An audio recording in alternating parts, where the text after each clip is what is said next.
We should ban outdoor heaters from cafes and restaurants, so says environmentalist Duncan Stewart. And I think it's fair to say, Ciara, you're not impressed at the idea. Nobody puts Ciara Kelly in a corner, without a heater. particularly a corner without a heater. Without a heater. Look, do you know what? Do you know what I hate? And I'm sorry, and I will be talking to Duncan, and Duncan is obviously entitled to his view.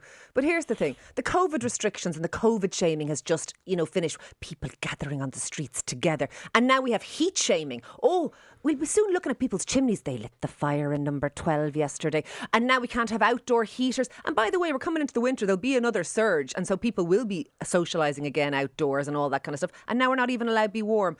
If a bar or a restaurant wants to pay through the nose, as it will be, for a canister of Calor gas and hook up a heater so that their punters can have a little bit of heat and they can keep their business open, leave them alone. I know we are in a crisis. People are paying extra money because we are in a crisis, but the idea we can't warm ourselves anymore, I am actually sick. The world is full of people, it seems to me, who want to finger wag and tell other people how to live their lives. Ciara, and you know what? I don't like it. You know there's a war going on? I do know there's a war going on. Do you know that the price of natural gas has gone up 610%? I do know that, and a lot of that's to do with Russia controlling the gas. Do you know electricity prices are going up by 300%? Do you know aware that the combined prices are now 10 times what they are on average? Fuel poverty is a huge issue for people. There are people in their homes who will go cold. What's that got to do with a pub turning on a heater? Because there is a crisis, and in a crisis you maximise how you use a scarce resource.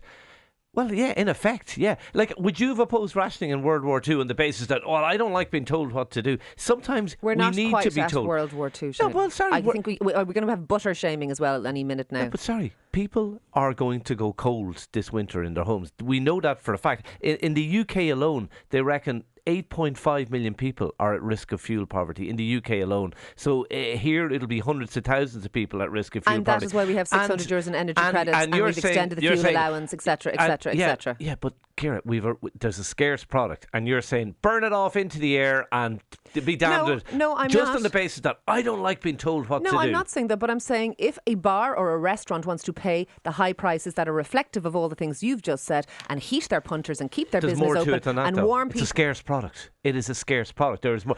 Calor gas canister outside a pub isn't going to change the fuel poverty of somebody who heats their house by oil heating down the country somewhere. They're not. Well, sorry, that's like saying eat your dinner. There's people starving in Africa. Sorry, Ciara.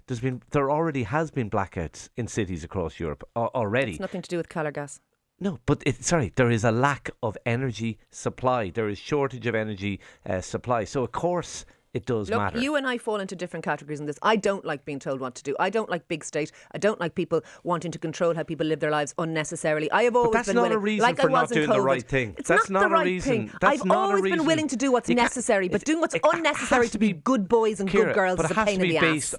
Policy has to be based on more than a gut instinct. And your gut instinct here is don't tell me what to do. Policy has to be based on more than that. Your gut instinct is we can't turn on heaters outside restaurants because 8 million people are in fuel poverty in the UK. The difference is that's not my gut instinct. That's an instinct. You're looking at joining the facts dots between of A the and B matter. that don't need to be joined. I'm afraid the dots do join. That's the reality.